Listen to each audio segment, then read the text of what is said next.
Peace and blessings be granted to all my brothers and sisters out in this very world. All glory given to he who lives forever and knows all things, for he is a worthy God, worthy of your long suffering. For he has always been there for you in your corner, no matter how bleak your situation is. Long suffering. He is a God of all mercy. Look at all the times when he rained down his great mercy to alleviate some of the problems and situations that you might have to face in your life, from all the way to your past, all the way to your present. He is a worthy God. He is worthy for all of his great favor that he puts on our lives, to open up doors that no man can close, to put us in a seat of power that no one can take us off of our game. For he is a worthy God. All glory be given to Yah. Now, family, it's your brother Israel early in the morning time. I'm out handling business, taking care of a little bit of this, taking care of a little bit of that. But family, I would have to retract from something that I had said yesterday, because yesterday I had got a news feed, and you know, sometimes my phone be littered up with all of the different news feeds and all of the news that come out, and I read it, but I have to retract, because I guess I got some false information. I got false news yesterday, and it printed out on my phone. It said the star entertainer Lizzo died from a heart attack at 31 years old. But I have to understand, family, that not all news that I am given is truthful and actually factual news. So I would like to retract from that, but I meant every single thing. That won't change what I said. I would just like to retract, because I think it's fake news, because they the only ones who's reporting. Ain't nobody else reporting on it, so it could be fake news. So I'm sorry, my bad. You know what I'm saying? Anytime that I'm wrong, I have to tell you about it, family. I'm a man, family, and anytime a man is wrong, he gonna try to make his wrong a right. I don't care what the situation is. I don't care. If I'm wrong, family, and I'm gonna try to make it right if I can.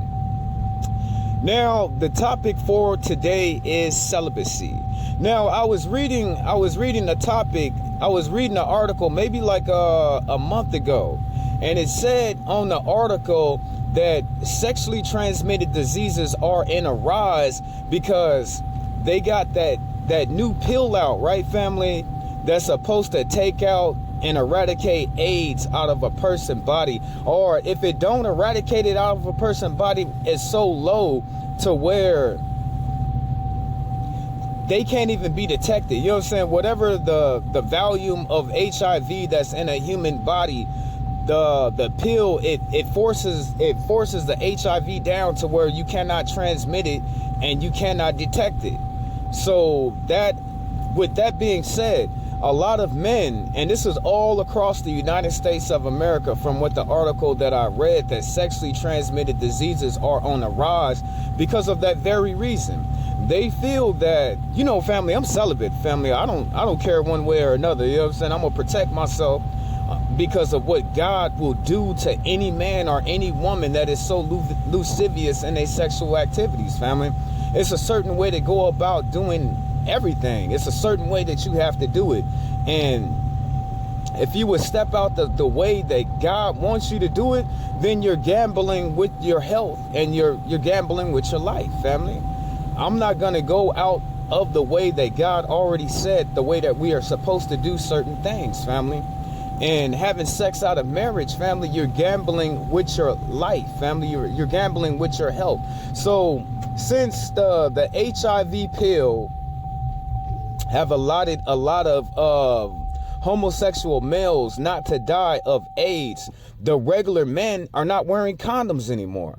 Just like your average man, like 80% of all men are not wearing condoms. So all of these sexually transmitted diseases are floating around, and they are in high volume. So I just want my brothers and sisters out there in the world to know that, okay, you have the things that's in this life in the physical form that will hurt you, family.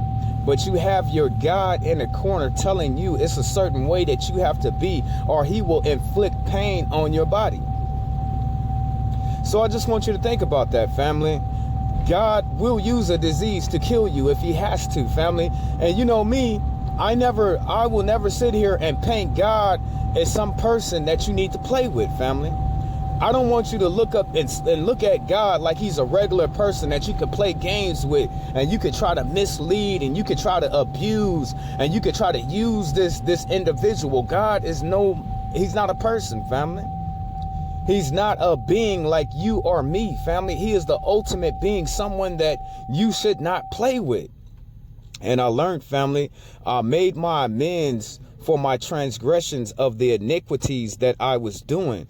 And to walk this walk, it comes with sacrifice, family. I'm willing to put up the simple pleasures of being a man to please my God, because me going outside of that would be disrespectful, and he's going to do something to me, family. God can have anything at any given time happen to you, family.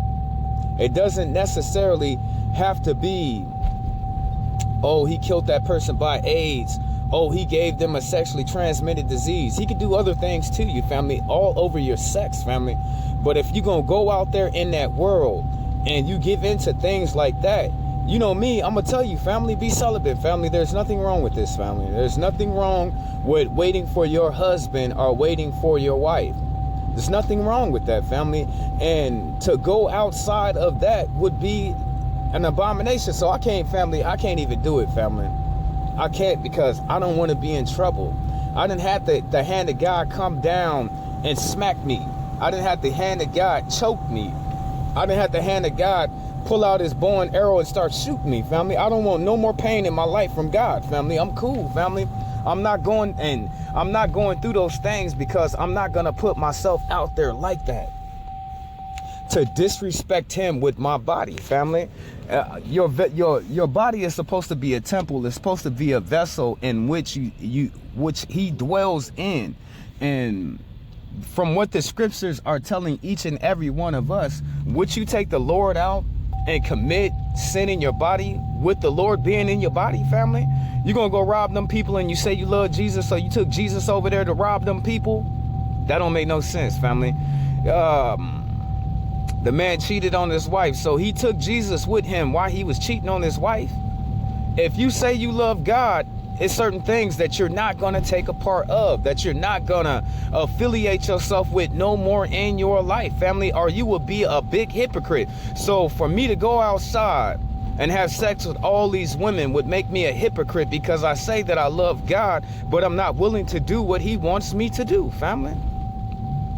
And as I take this journey in my life, family, I take this journey in my life knowing that I'm holy and I am set apart. That's the only way you can become holy to God, family, is through your sexuality, family. You being holy, family. That's one of the meaning of what would make a person detestable and defiled before God. The closest thing that the fastest way that a man can become holy to God is for him to practice celibacy. The same thing with a woman, to be abstinent in their sexual behavior, because it's a cleansingness on your body, family. When the priests, family, when they went out and they consecrated themselves, them not having sex was was part of it for them to be holy man. So as you look at me and you listen to me, you have to understand that I'm holy, family, that I'm set apart. I'm not going to go outside the things that God is asking of me, the laws, the statutes, the limitations, the precepts, the judgments in which he wants us to enact each and every single day. I'm going to follow those things, and I'm going to hold them so close to my bosom, because they are the law. And I do not want to disrespect my God with my body. I do not want to disrespect my Lord with my body. And the only way that he will dwell in a person is for them to be sanctified. There's nothing wrong with a husband and wife making love. The only thing he said about that, the only thing that he said to a husband and to a wife is don't defile your marital bed, family. And some of the things that people do inside of sex should not be doing, family. Should not be doing at all. Now, he said, don't defile your marital bed. What else did he say, family? To all of us, family, to all of us. Don't defile your marital bed. Don't cheat on your husband. Don't cheat on your wife. And he told people that are married that they have to set apart themselves for a time of almost like a fasting, family, a fasting away from making love, just so they don't be tempted by the devil, family.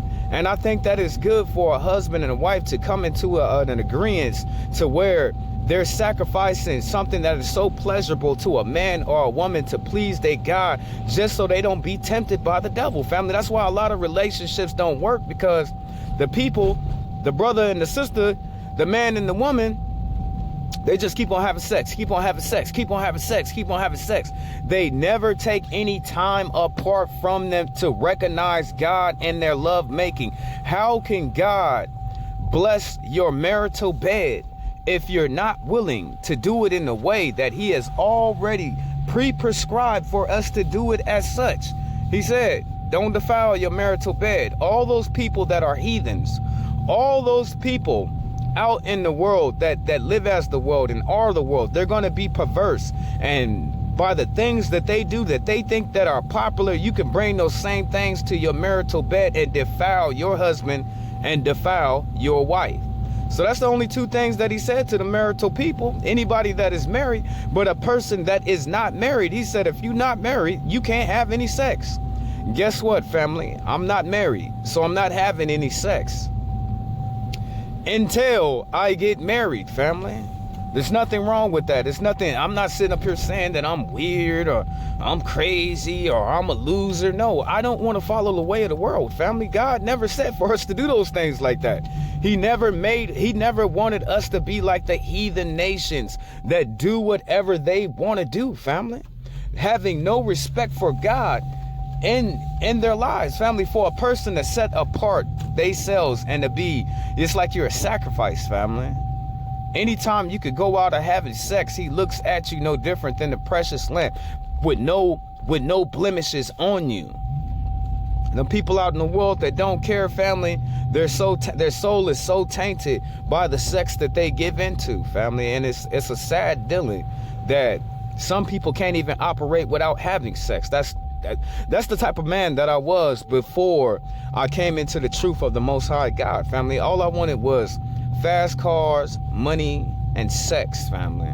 Have fun, live my life just pleasing myself. That's all I thought about, family, because God was not on my mind. Now that he has renewed my mind, family, and he renewed all of my wants and the things that I want out of this life, and I want to please him, family. So the Lord, the God of the heavens and the earth, he told us all, family.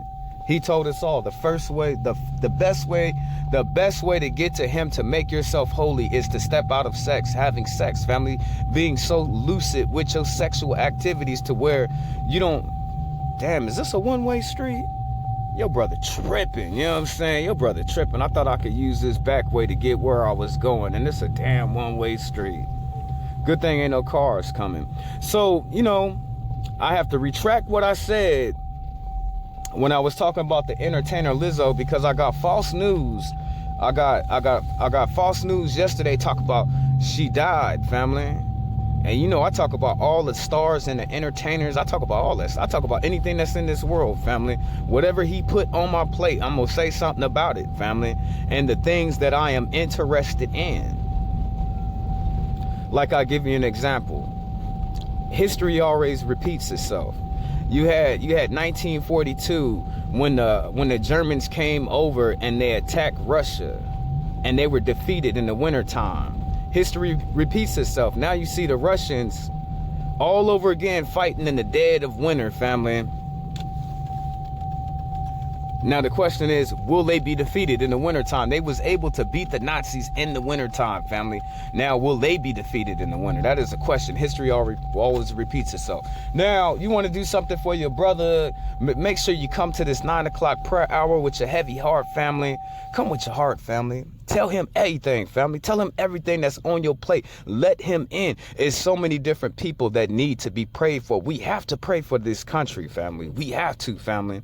We have to pray for America, family. We have to pray for so-called black people who live in America, family, to constantly be on our heart, giving our prayers to our Father and things that we need to see come to come past, family. So come get some of this good 9 o'clock prayer hour and bring all your problems, bring all your woes, bring all of the people who have offended you to your Father's feet, family, for this night. Come be with us and get caught up in this prayer. Let's make this a good week of praying to our God, to stay in constant communication with our Father. Now, this has been your brother Jehoshaphat Israel here in the house that God has made.